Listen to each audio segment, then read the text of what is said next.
Hello दोस्तों, इस YouTube channel पर आपका स्वागत है। आर ओ यारों के लिए भूगोल से संबंधित प्रश्नों को कराया जा रहा है। यह एक टेस्ट सीरीज है। पिछली क्लास में हमने 1 से लेकर के 35 तक के प्रश्नों को लगाया था। इसके पार्ट 1 का लिंक डिस्क्रिप्शन बॉक्स में दे देंगे। सभी प्रश्न जो है महत्वपूर्ण है। भूगोल की इस क्लास में 36 से लेकर के 75 तक के प्रश्नों को लगाएंगे। टोटल 40 प्रश्न इस क्लास में शामिल है। वीडियो का पार्ट 2 है। सभी प्रश्न महत्वपूर्ण है। हिमनद ग्लेशियर तथा उनकी अवस्थिति के संदर्भ में निम्नलिखित में से सुमेलित नहीं है। Siachen glacier Ladakh, Chorabari glacier Uttarakhand, Zemu glacier Himachal Pradesh, Barasigri glacier Himachal Pradesh. सही सुमेलित नहीं है option C. Zemu glacier Himachal Pradesh में नहीं है। यह है सिक्किम या नेपाल की सीमा पर स्थित ग्लेशियर है। तो इस प्रकार यहाँ पर जो भी ग्लेशियर दिए गए हैं वो सभी इम्पोर्टेंट है। जो उचित पॉइंट लगे उसको आप नोट जरूर कीजिएगा। प्रश्न नंबर 37, निम्नलिखित श्रेणियों का उत्तर से दक्षिण की ओर सही क्रम है। उत्तर से लेकर के दक्षिण की ओर का सही क्रम हमको यहाँ पर बताना है।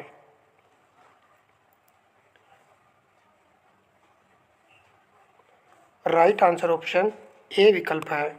काराकोरम, फिर उसके बाद में लद्दाख, फिर जास्कर श्रेणी आएगी, फिर लास्ट में आएगी पीर पंजाल श्रेणी।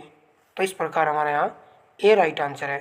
थोड़ा सा मैप पर नज़र डालिएगा, एकदम से प्रश्न जो है लग जाएगा।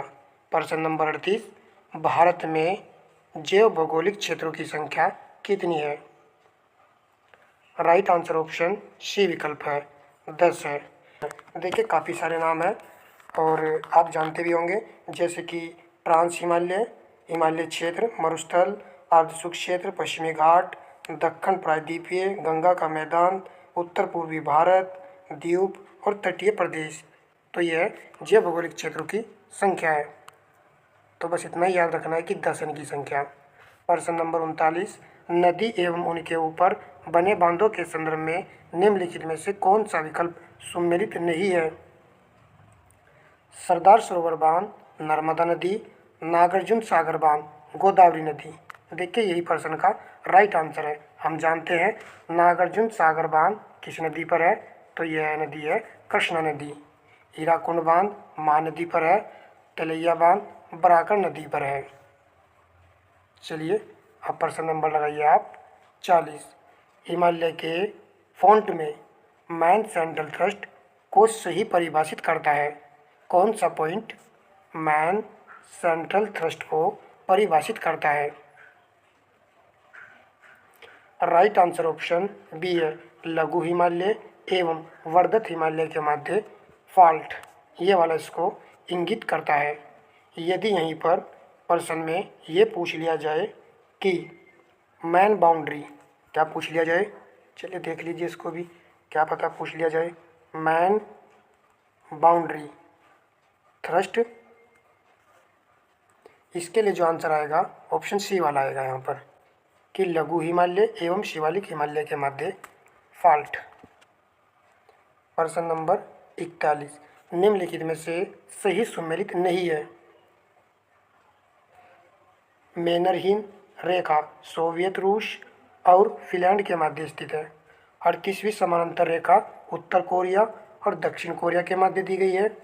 49वीं समांतर रेखा फ्रांस और पोलैंड के मध्य। रेड क्लिप रेखा भारत और पाकिस्तान के मध्य स्थित है। तो राइट आंसर ऑप्शन सी विकल्प है। 49वीं समांतर रेखा फ्रांस और पोलैंड के मध्य स्थित नहीं है। ये वाला पॉइंट हम सभी जानते भी हैं, किसके मध्य स्थित है, यूएसए व कनाडा के मध्य स्थित है। प्रश्न नंबर 42, राज्य एवं राज्य के पशु के संदर्भ में निम्नलिखित में से कौन सुमेलित नहीं है। गुजरात एशियाई सिंह, राजस्थान गोडावण, मणिपुर संगाई, Mizoram hoolock gibbon. Right answer option B विकल्प है यहाँ पर। राजस्थान, गोडावन, यह सही सुमेलित नहीं है। देखिए किस प्रकार सही सुमेलित नहीं है। गोडावन जो है राज्य के पशु नहीं है, यह क्या है, एक प्रकार का पक्षी है। इस प्रकार यह सही सुमेलित नहीं है। और यह पक्षी जो है गंभीर रूप से संकटग्रस्त प्रजातियों में शामिल भी है। तो ये पॉइंट भी आपको याद रखना है। चलिए अब हम देखते हैं प्रश्न नंबर 43। निम्नलिखित में से कौन सी आकाशगंगा हमारी आकाशगंगा मंदाकिनी के सर्वाधिक नज़दीक स्थित है। तो ऑप्शन ए चुनने वाले विद्यार्थियों का राइट आंसर है एंड्रोमेडा आकाशगंगा।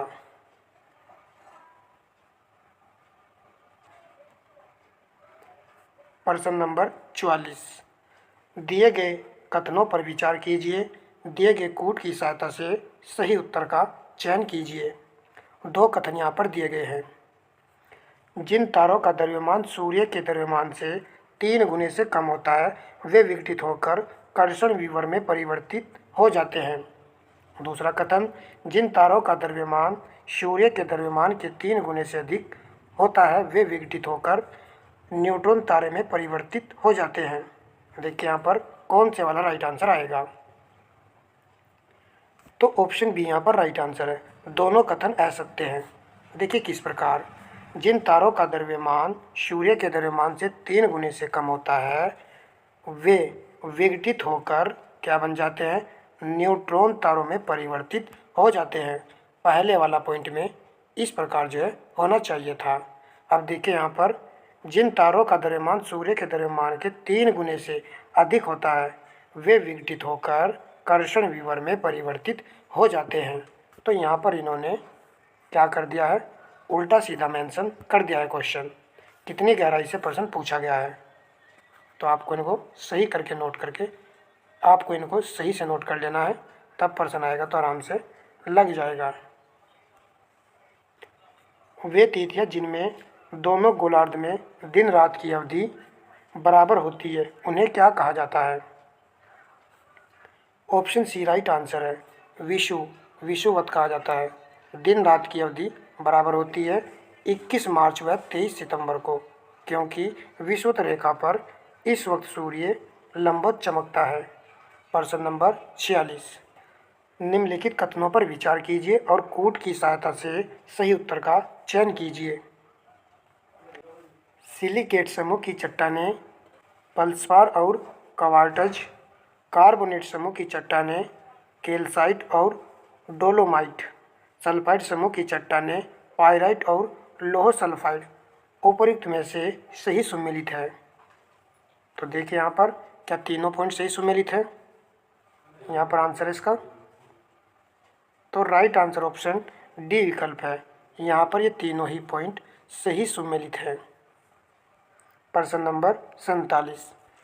भूगर्भ से निकलने वाले लावा के अवसादी चट्टानों की परतों में समानांतर तहत के रूप में जमने से किस आकृति का निर्माण होता है। ऑप्शन सी राइट आंसर है। पत्र, कलीसा या सिल का निर्माण जो होता है।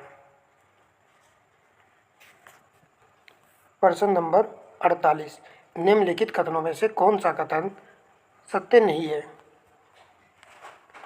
एक कांगुआ विश्व की सर्वाधिक ऊंचाई पर स्थित मर्त ज्वालामुखी है, पहला कथन है। दूसरा, कियालू संसार का सर्वाधिक सक्रिय ज्वालामुखी है। ज्वालामुखी से सर्वाधिक मात्रा में कार्बन डाइऑक्साइड गैस निकलती है। और डी में कहा गया है प्रशांत महासागर के ज्वालामुखी परिमेखला को अग्निवलय की संज्ञा प्रदान की जाती है। तो ऑप्शन सी चुनने वाले विद्यार्थियों का राइट आंसर है। यह सत्य नहीं है। ज्वालामुखी से सर्वाधिक मात्रा में कौन सी गैस निकलती है, जल वाष्प। तो यहाँ पर होना चाहिए था। चलिए बाकी सभी सही सुमेलित है। निम्नलिखित कथनों पर विचार कीजिए। उपयुक्त में से सही सुमेलित है। सक्रिय ज्वालामुखी फयूजामा, शांत ज्वालामुखी किलिमंजारो, परिशुद्ध ज्वालामुखी स्ट्रोम्बोली।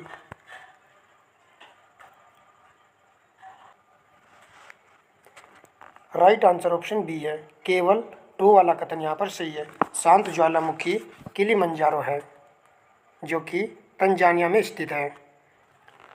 फयूजिमा, जो कि जापान में है, यह दोस्तों परसुप्त ज्वालामुखी है। डोरमेट ज्वालामुखी है। और स्ट्रोम्बोली, यह सक्रिय ज्वालामुखी है, एक्टिव ज्वालामुखी है। तो यहाँ पर इन्होंने इस प्रकार करेक्शन किया हुआ था, तो केवल बी वाला सही था। निम्नलिखित में से कौन सा ज्वालामुखी पर्वत अंटार्कटिका में स्थित है? एक ज्वालामुखी अंटार्कटिका में यहाँ पर स्थित है। ऑप्शन ए राइट आंसर है, माउंट सिडले। प्रश्न नंबर 51, निम्नलिखित पर विचार कीजिए। उपरोक्त में से कौन सी शैलें आग्नेय चट्टानों के रूपांतरण से बनी है? मोस्ट इंपोर्टेंट क्वेश्चन है। संगमरमर, gneiss, schist, quartzite. Option B right answer है। 2 और 3 यहाँ पर आग्नेय चट्टानों के रूपांतरण से बनी हुई है, जबकि संगमरमर और क्वार्टजाइट ये दोनों चट्टानें किस प्रकार की चट्टानों से निर्मित हुई है? अवसादी निर्मित चट्टानें हैं।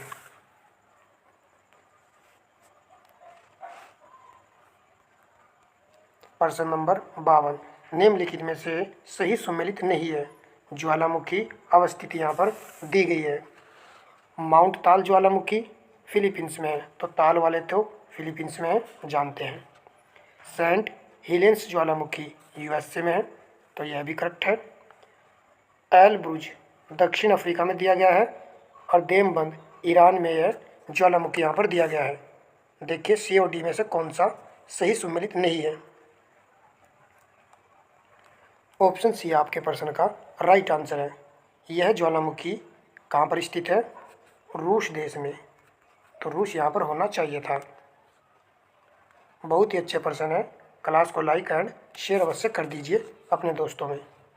निम्नलिखित में से किस भू तरंगों का उद्भव चट्टानों के कणों के संपीड़न से होता है? ऑप्शन ए राइट आंसर है, पी तरंगों का। पी प्रकार की जो तरंगें होती हैं, ये ठोस, द्रव और गैस से होकर यात्रा कर सकती हैं। प्रश्न नंबर 54, निम्नलिखित में से कौन सी भू आकृति हिमानी द्वारा निर्मित होती है? ऑप्शन ए राइट आंसर है, सरक। प्रश्न नंबर 55, निम्नलिखित में से कौन सी आकृति पवनों द्वारा निर्मित होती है? ऑप्शन बी राइट आंसर है, इंसेलबर्ग। प्रश्न नंबर 56, पृथ्वी के निम्नलिखित में से किस भाग में भूकंपीय तरंगों को रिकॉर्ड किया जाता है? ऑप्शन सी राइट आंसर है, अधिकेंद्र में, एपी सेंटर में इनको रिकॉर्ड किया जाता है। प्रश्न नंबर 57, निम्नलिखित पर विचार कीजिए। उपरोक्त में से सही सुमेलित है?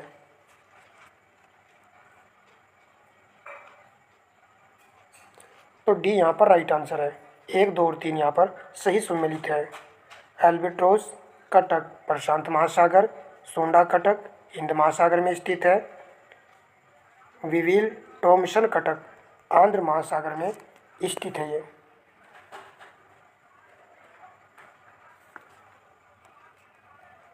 प्रश्न नंबर आपका है 58, कथन महासागरों में कर्क और मकर रेखा के पास लवणता अधिक होती है, कारण जहाँ तापक्रम ऊंचा रहता है वहाँ लवणता अधिक पाई जाती है। राइट आंसर ऑप्शन ए विकल्प है। कथन कारण दोनों सकते हैं, कारण कथन की सही व्याख्या करता है। इस प्रकार के क्वेश्चन पर ज़्यादा ध्यान देना है, क्योंकि कथन कारण से संबंधित प्रश्न एग्जाम में बहुत ही ज़्यादा पूछे गए थे। प्रश्न नंबर 59, निम्नलिखित पर विचार कीजिए। उपरोक्त में से कौन सी धारा आंध्र महासागर की जल धारा है? दिए गए कूट की सहायता से सही उत्तर का चयन कीजिए।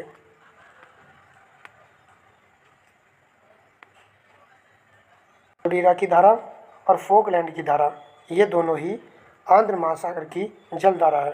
तो ऑप्शन ए वाला यहाँ पर राइट आंसर है। जबकि सुसीमा धारा प्रशांत महासागर की धारा है और मोजाम्बिक यह हिंद महासागर की धारा है, ये वाली।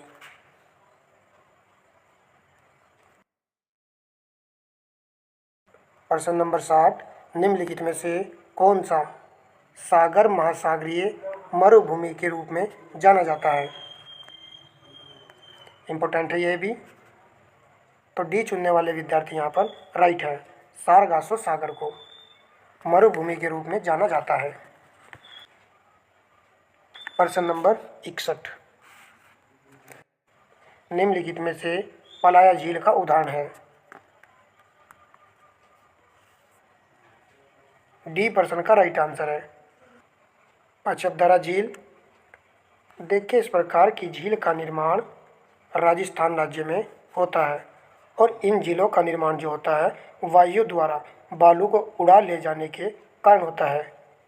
इन्हीं झील को, इस प्रकार की झील को ही पलाया झील कहा जाता है। अब यह अच्छे से समझ में आ चुका है। प्रश्न नंबर 62, भारत की अवस्थिति के संबंध में निम्नलिखित कथनों में से कौन सा सही नहीं है? एक कथन यहाँ पर सही सुमेलित नहीं है। यह उत्तरी तथा पूर्वी दोनों गोलार्ध में स्थित है।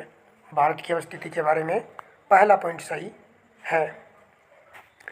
यह 2 तापीय कटिबंधों में विभाजित है। ये वाला पॉइंट भी सही है। 2 तापीय कटिबंध है, एक तो उष्ण है और दूसरा शीतोष्ण है। इसका देशांतरीय विस्तार लगभग 30 डिग्री है। क्षेत्रफल की दृष्टि से भारत का स्थान क्रम से ऑस्ट्रेलिया तथा ब्राज़ील के बाद आता है। तो डी चुनने वाले विद्यार्थी यहाँ पर राइट है, क्योंकि क्षेत्रफल की दृष्टि से भारत का जो स्थान है वो 7वां है, परंतु ब्राज़ील का 5वां है और 6वां ऑस्ट्रेलिया का है। तो यहाँ पर थोड़ा सा उन्होंने क्रम को उल्टा कर दिया है। तो डी ही यहाँ पर राइट आंसर है। प्रश्न नंबर 63, थाम्बीन परियोजना भारत के किस राज्य से संबंधित है? इम्पोर्टेंट है। ऑप्शन बी राइट आंसर है। मणिपुर राज्य से यह संबंधित है।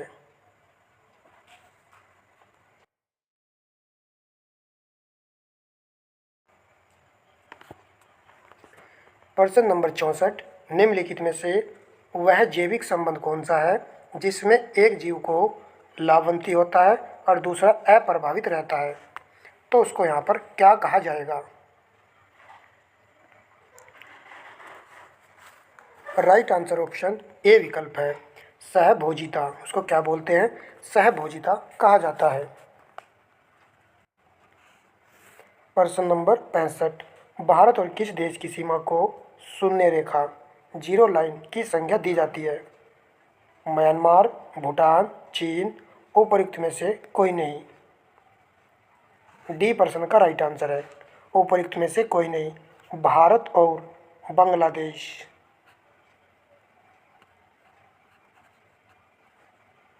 की सीमा रेखा को जीरो लाइन की संज्ञा दी जाती है। प्रश्न नंबर 66, निम्नलिखित में से कौन सा शीत निद्रा, शीत निष्कर्षता, हाइबरनेशन की स्थिति में जाने वाला प्राणी नहीं है? ऑप्शन सी राइट आंसर है, गोरैया। जबकि भालू,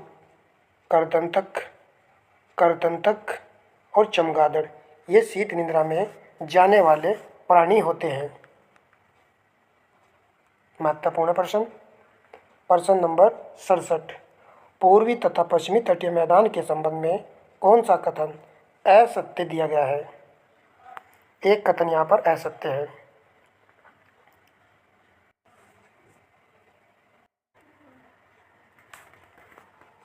राइट आंसर ऑप्शन सी विकल्प है, कोंकण, रायलसीमा, कन्नड़ तट पश्चिमी तटीय मैदान के प्रमुख भाग हैं। यहाँ पर जो पॉइंट दिया गया है ये रायलसीमा, यह पश्चिमी तट का भाग नहीं है। ये वाला जो पॉइंट है यह तो पूर्वी तटीय मैदान का भाग है। जबकि ये अन्य पॉइंट यहाँ पर पश्चिमी तटीय भाग के प्रमुख है। तो सी यहाँ पर राइट आंसर था। अन्य पॉइंट को आप पढ़ सकते हो। प्रश्न नंबर 68, निम्नलिखित पर विचार करें, उपरोक्त में से कौन सा कथन सत्य है। अंडमान एवं निकोबार द्वीप समूह के नारकोडम द्वीप पर सक्रिय ज्वालामुखी एक्टिव वोल्केनो स्थित है। अंडमान निकोबार द्वीप समूह के बैरन द्वीप पर प्रक्षुब्ध ज्वालामुखी डोरमेंट वोल्केनो स्थित है। तो डी राइट आंसर है। उपरोक्त में से कोई सही नहीं है। यहाँ पर इन्होंने भी टेक्निक से काम दिया है। देखिए, थोड़ी थोड़ी त्रुटि के कारण ही प्रश्न जो है गलत हो जाता है। एक्टिव ज्वालामुखी जो है बैरन द्वीप पर स्थित है, जबकि प्रक्षुब्ध ज्वालामुखी नारकोडम द्वीप पर स्थित है। तो यहाँ पर इन्होंने इसका क्रम सही से मेंशन नहीं किया है। तो डी यहाँ पर राइट आंसर है। प्रश्न नंबर 69, गंगा में ब्रह्मपुत्र नदी से मिलने के बाद संयुक्त धारा किस नाम से जानी जाती है। ऑप्शन सी राइट आंसर है, पद्मा। प्रश्न नंबर 70, निम्नलिखित में से कौन सही सुमेलित है।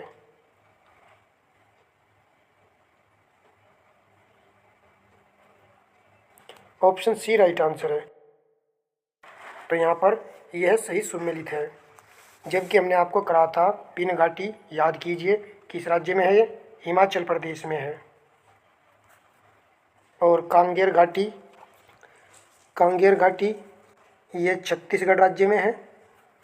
और आपका केबुल लामजाओ, ये पॉइंट जानते हैं, मणिपुर राज्य में है ये। नेक्स्ट, मिनी माता कन्वेंशन संबंधित है पारे से। ऑप्शन है यहाँ पर करेक्ट आंसर है। निम्नलिखित में से कौन सा सही सुमेलित नहीं है। एक तरफ दर्रे दिए गए हैं और दूसरी तरफ यहाँ पर राज्य दिया गया है। बुर्जिल दर्रा जम्मू कश्मीर, भोर घाट दर्रा कर्नाटक में नहीं है, महाराष्ट्र राज्य में स्थित है। जलेपला दर्रा सिक्किम राज्य में है। बड़ा लाचला दर्रा उत्तराखंड दिया गया है। बड़ा लाचला दर्रा उत्तराखंड यहाँ पर दिया गया है, उत्तराखंड में नहीं है, यह है आपका हिमाचल प्रदेश में। तो यहाँ पर 2 और 4 सही सुमेलित नहीं है। ऑप्शन डी राइट आंसर है। प्रश्न नंबर 73, भारतीय मुद्राओं के संबंध में क्या असत्य है। भारत द्वितीय सर्वाधिक विस्तृत मृदा का क्रम लाल मृदा का है। लेटराइट मृदा में लोहा एवं फास्फोरस की प्रचुरता पाई जाती है। पर्वतीय मृदा में जीवाश्म की कमी मिलती है। पंजाब और उत्तर प्रदेश के नहर संचित क्षेत्र में लवणीय मृदा मिलती है। कौन सा यहाँ पर असत्य है। सी प्रश्न का राइट आंसर है। पर्वतीय मृदा में जीवाश्म की कमी नहीं होती है, क्योंकि वहाँ पर तो जीवाश्म की मात्रा आपको देखने को मिलती है। तो सी यहाँ पर राइट आंसर है। जीवाश्म की प्रचुर मात्रा होती है। जेट स्ट्रीम और इसके भारतीय मानसून के प्रभाव के संबंध में कौन सा कथन असत्य है। इसका प्रभाव समतापमंडल में होता है। भारतीय मानसून की उत्पत्ति के लिए उष्णकटिबंधीय पूर्वा जेट उत्तरदायी है। केवल यहाँ पर बी वाला कथन सही है, 2 सही है। इसका प्रभाव समतापमंडल में नहीं, क्षोभ मंडल में होता है। वीडियो का लास्ट और अंतिम प्रश्न है। सभी विद्यार्थियों से रिक्वेस्ट है कि वीडियो को लाइक, शेयर और कमेंट कर दीजिएगा। निम्नलिखित में से कौन सा सुमेलित है। रातले परियोजना झेलम नदी दिया गया है। तलैया बराकर नदी पर है, ये सही है। तिपाईमुख बराक नदी और लक्ष्मी सागर बांध रिहंद नदी यहाँ पर दिया गया है। तो कौन सा यहाँ पर सही सुमेलित है। तो 2 वाला सही सुमेलित है। तो 2 वाला ऑप्शन बी में है, तो ऑप्शन बी ही राइट आंसर होगा। तो इसका मतलब हुआ तीसरे वाला पॉइंट भी यहाँ पर करेक्ट है। रातले परियोजना झेलम नदी पर नहीं है, यह परियोजना चिनाब नदी पर है। और लक्ष्मी सागर बांध परियोजना ये है बेतवा नदी पर। इस क्लास में हमने जो भी उचित कंसेप्ट था वो कराया है। हमने आपको पार्ट 1 और पार्ट 2 के माध्यम से 75 क्वेश्चन करा दिए हैं। देखिए, जिस दिन हमारी क्लास नहीं आती है उस दिन आपको पहले लिस्ट से वीडियो को वॉच करना चाहिए। इससे आपके क्वेश्चन की भरपाई भी होगी और जो पिछली क्लास है वो भी धीरे धीरे कवर होती चली जाएंगी। सभी में अच्छे लेवल के पर्सन हमने मेंशन किए हुए हैं प्रत्येक क्लास में। ठीक है दोस्तों, तो मिलते हैं नेक्स्ट क्लास में। धन्यवाद दोस्तों।